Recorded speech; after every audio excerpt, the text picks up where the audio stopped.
ನಮಸ್ಕಾರ ಫ್ರೆಂಡ್ಸ್, ನಿಮ್ಮೆಲ್ರಿಗೂ ನಮ್ಮ ಯೂಟ್ಯೂಬ್ ಚಾನಲ್ಗೆ ಸ್ವಾಗತ.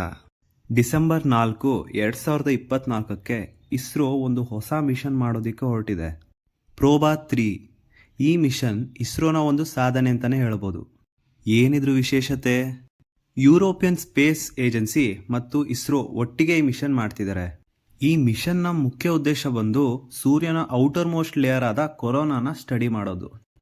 ಕೊರೋನಾದಲ್ಲಿ ಹೇಗೆ 20 ಲಕ್ಷ ಡಿಗ್ರಿ ಸೆಲ್ಸಿಯಸ್ ಇರುತ್ತೆ, ಸೋಲಾರ್ ಸ್ಟ್ರಾಮ್ಸ್ ಹೇಗೆ ಬರುತ್ತೆ, ಹೀಗೆ ಸೂರ್ಯನ ಮೇಲೆ ಬಹಳಷ್ಟು ರಿಸರ್ಚ್ ಮಾಡೋದಕ್ಕೆ ಹೊರಟಿದೆ.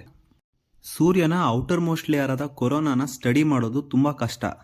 ಯಾಕೆಂದರೆ ಸೋಲಾರ್ ಎಕ್ಲಿಪ್ಸ್ ಆದಾಗ ಮಾತ್ರ ಕೊರೋನಾ ಲೇಯರ್ ಕಾಣಿಸೋದು. ಈ ಎಕ್ಲಿಪ್ಸ್ ಬರೀ 10 ನಿಮಿಷ ಅಷ್ಟೇ ಇರುತ್ತೆ. ಇಷ್ಟು ಕಡಿಮೆ ಟೈಮಲ್ಲಿ ಕೊರೋನಾನ ಸ್ಟಡಿ ಮಾಡೋದಕ್ಕಾಗಲ್ಲ. ಅದಕ್ಕೆ Proba 3 mission man made solar eclipse ಮಾಡೋದಕ್ಕೆ ಹೊರಟಿದೆ.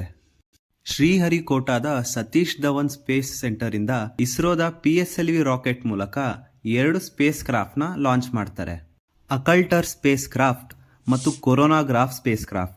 ಅಕಲ್ಟರ್ ಸ್ಪೇಸ್ ಕ್ರಾಫ್ಟ್ ಒಂದು ಡಿಸ್ಕ್ ಮೂಲಕ ಸೂರ್ಯನ ಬ್ಲಾಕ್ ಮಾಡಿ ಸೋಲಾರ್ ಎಕ್ಲಿಪ್ಸ್ನ ಕ್ರಿಯೇಟ್ ಮಾಡುತ್ತೆ. ಆಪೋಸಿಟ್ ಸೈಡ್ನಲ್ಲಿ ಕೊರೋನಾಗ್ರಾಫ್ ಸ್ಪೇಸ್ ಕ್ರಾಫ್ಟ್ ಎಕ್ಲಿಪ್ಸ್ನ ರೆಕಾರ್ಡ್ ಮಾಡ್ಕೊಳ್ಳುತ್ತೆ. ಇದರಿಂದ 6 ಗಂಟೆ ತನಕ ಕೊರೋನಾ ಲೇಯರ್ನ ಕಂಟಿನ್ಯೂಸ್ ಆಗಿ ರೆಕಾರ್ಡ್ ಮಾಡ್ಕೋಬೋದು. ಮತ್ತು 1 ವರ್ಷದಲ್ಲಿ ಹೀಗೆ 50 ಸಲ ಮ್ಯಾನ್ ಮೇಡ್ ಸೋಲಾರ್ ಎಕ್ಲಿಪ್ಸ್ ಮಾಡ್ಬೋದು. ಧನ್ಯವಾದಗಳು.